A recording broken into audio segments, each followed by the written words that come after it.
এরপরে প্রশ্ন হলো, দেনমোহর পরিশোধ না করলে বিয়ে হয় না, এটা কি সঠিক? দেনমোহর পরিশোধ না করলে স্ত্রী নাকি হারাম হয়ে যায়। দেনমোহর এটা স্ত্রীর প্রাপ্য। আল্লাহ বলেছেন, ওয়া আতুন নিসা আস-সাদুকাতিহিন্না নিহলা, তোমরা স্ত্রীর মোহর পরিশোধ করো, এটা তাদের প্রাপ্য অধিকার, এটা দিতে হবে। যদি কেউ স্ত্রীর মোহর নগদ না দেয়, বাকিতে রাখে যে পরে দেব, বিয়ে হয়ে যাবে কিন্তু দিতে হবে, এটা সঠিক না। যে মোহর যদি না দেয় তাহলে জেনা হবে, মোহর না দিলে বিয়ে হবে না, এটা সঠিক না। তবে হ্যাঁ, এটা ঠিক যে মোহর যদি না দেয়, অনেক মানুষ আছে বিয়ে হয়ে গেছে 20, 30, 40 বছর বয়স হয়ে গেছে, এখনো বইয়ের মোহর দেয় নাই, আছে না নাই? খুব লজ্জার কথা, খুব লজ্জার কথা। আমাদের মহিলারা তাদের অধিকার সম্পর্কে, শরীয়ত ইসলাম তাদেরকে কত অধিকার দিয়েছে তারা জানে না। তারা যদি জানতো, আমাদের নাকে বর্ষি লাগায় ঝুলাইতো। স্ত্রীর মোহর আপনি পরিশোধ করেন নাই, এটা তার পাওনা কি পাওনা না? আপনি তার কাছে দেনাদার। অতএব কথা নিচের দিকে তাকায় বলবেন, উপর দিকে না, কারণ আপনি তার কাছে কি দেনাদার। দেনাদারের মুখ বেশি উপরে উঠার কথা, নিচের দিকে তাকায় থাকবেন।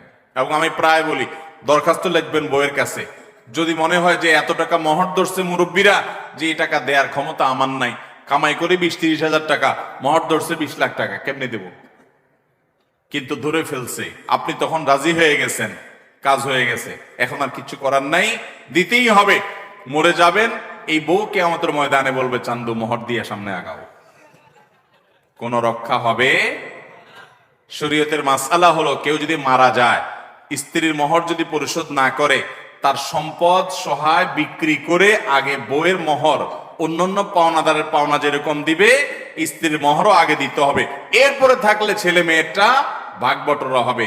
এই জন্য পোলাপান নিজেরা নিজেদের মায়ের মোহর বাপের কাছ থেকে বুঝে নেওয়ার জন্য হেল্প করেন, না হলে মুরব্বী মারা যাওয়ার পরে কিন্তু আপনার ভাগে জুটবে না, সব আপনার মা মোহর হিসেবে পাবে। কথা কি বুঝাতে পারছি? যদি বইয়ের মোহর দিতে কষ্ট হয়, অনেক ধরে ফেলছেন, মাইনকা চিপায় পড়ে গেছেন, তখন কিছু বুঝেন নাই, রাজি হয়ে গেছেন, মুখ দিয়ে রুমাল দিয়ে বসারে দিছে, 10 লাখ 20 লাখ ধরছে, হো হো করে রাজি হয়ে গেছেন, এখন তো ফাইসা গেছেন, দিতে হবে, কি করবেন?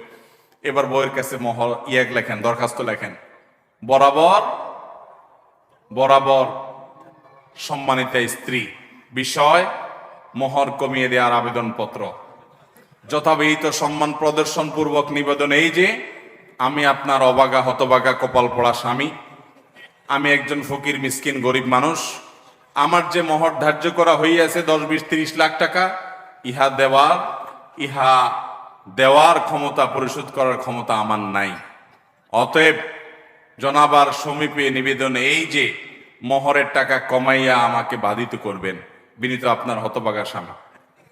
এভাবে দরখাস্ত লেখা বউয়ের কাছে মাপটাপ চায়া, যদি বউ আপনারে মাফ করে, তো আল্লাহ বলেছেন ফাকুলু হানি আম্মারিয়া, তিনি যদি ছাড় দেন, ঠিক আছে যাও 50% ছাড় দিলাম, বাকিটা নিয়ে আসো, তাহলে ছাড়া হবে।